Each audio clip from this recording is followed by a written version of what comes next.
Hey, you guys, I hope you're doing well. Gosh, it feels like week a million of the quarantine.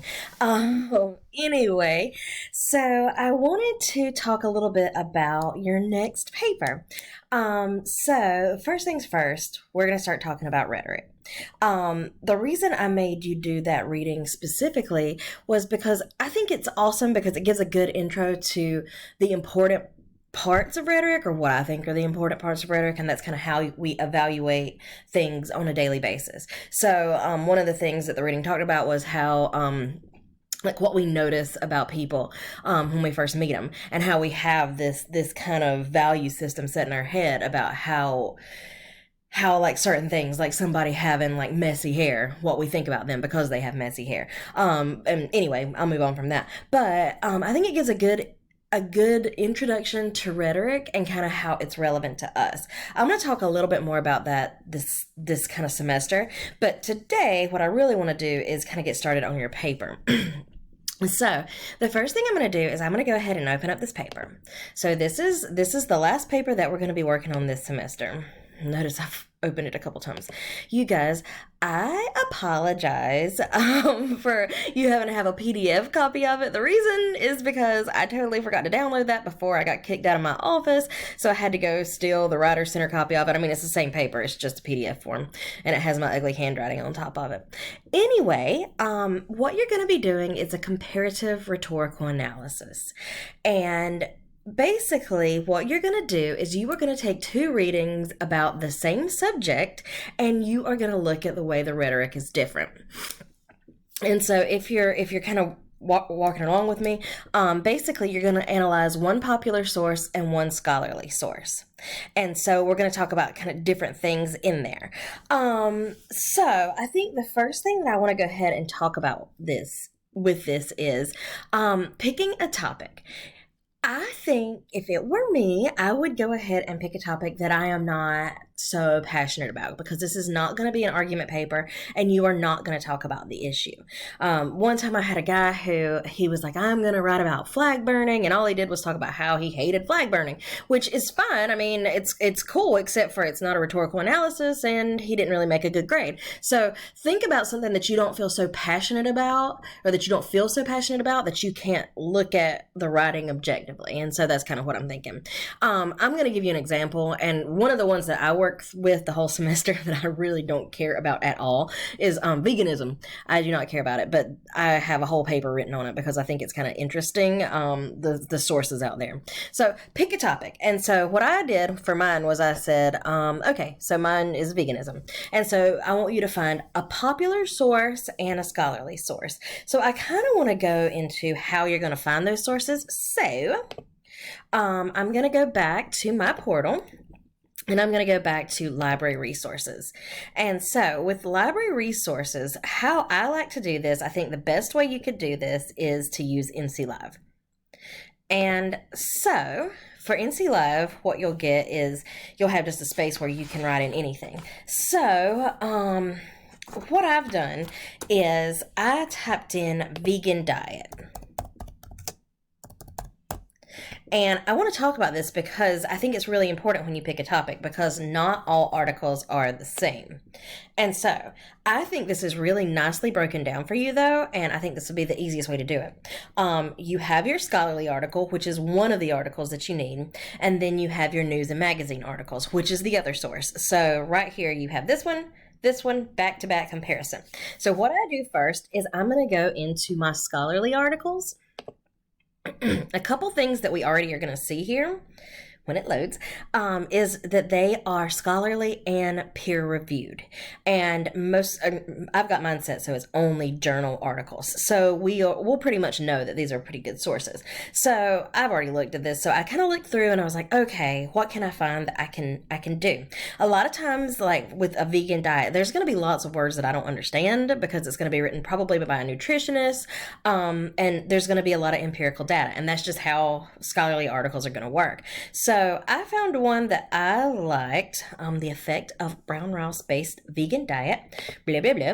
So I found this one, and I want to look at it with you. Hopefully. There it goes.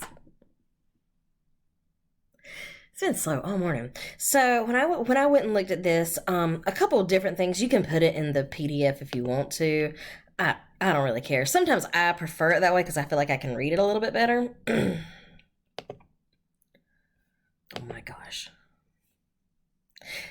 So this is really interesting to me because I feel like it does show how they're going to do empirical data or research, and so that's kind of interesting there. And clearly, this looks like something with all that kind of compiled data that's really, really interesting and good. So I would say if you pick a source like this one, you've got a really good source. And we're going to talk a little bit more about like the ethos, pathos, and logos of it. Not today, but on Thursday. So don't stress out about that. I'm just kind of encouraging you to start looking. Okay. So that was easy. We found that. So I'm going to go back. And actually, I'm going to go back again. And so we'll be back at our little home base page. And so then I'm going to go and look for my pop source. And my pop source is going to be in news and magazine articles. So I'm going to click in here. And again, I've already been in here kind of deciding what I'm going to look at.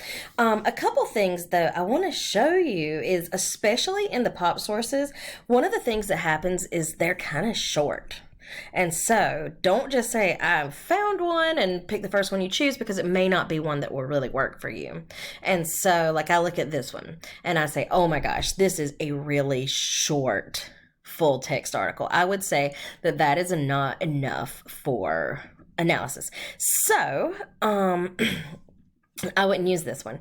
And when I was doing this earlier, I found like a lot of them were pretty short. So I think you'll probably have a pretty easy time finding a substantial scholarly one, but I think you might have a harder time finding a substantial pop source for most of these. I found one on the first page though. So it actually was the 9th source down though. And so I found one that I thought would be appropriate and I thought I could use. Now, again, I haven't read these, and I already have some articles that I'm going to show you later. But this one I thought actually had enough that I felt like if I was going to have a shorter article, I could probably still analyze it. Okay, so there's kind of that kind of information as well. Okay, so let's go back to your paper now and kind of talk about how that's going to work. So anyway, so we're back. Let's pretend like we've already got our 2 sources.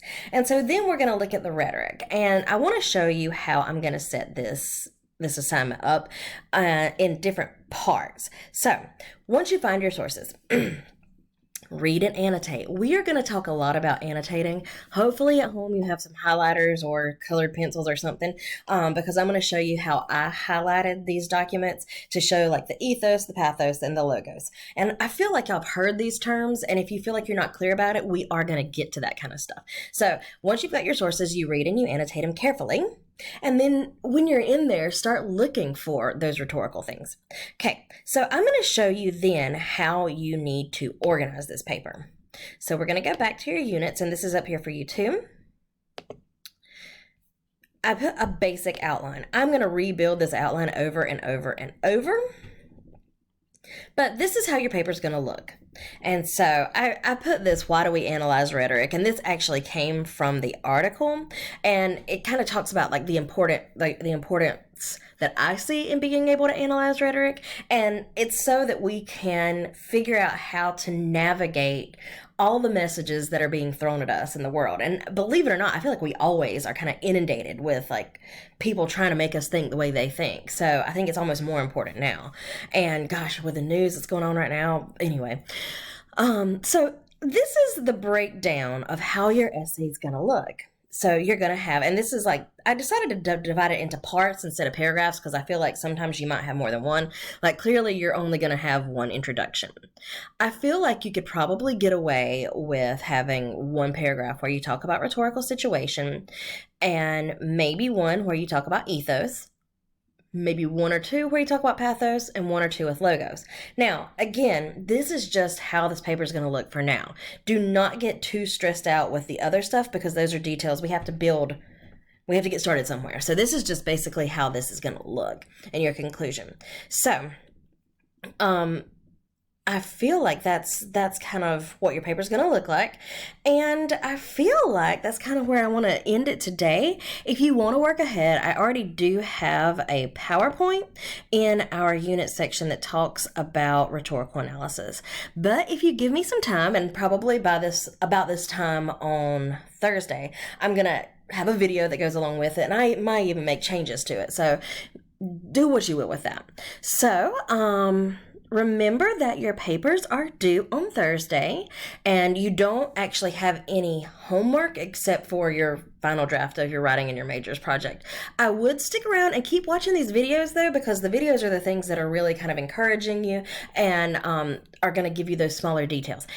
And those hopefully are fun things. And I've had to get my sister to help me with this, but we're gonna make a video tonight about directions for how to Zoom. So, like, if you do want to get in contact with me and you're like, I don't want to talk on the phone, email. I never like. Sometimes I'm not good at asking questions, and sometimes I'm not good at explaining things via email. So sometimes it may actually be good to have to see your teacher's face, and y'all are more than welcome to do that. So I'm figured out Zoom for a little bit. So I'm gonna put another video up tonight about how to use Zoom. So that's it for today. If you have any questions, as always, let me know. If you already know how to Zoom, you can Zoom me.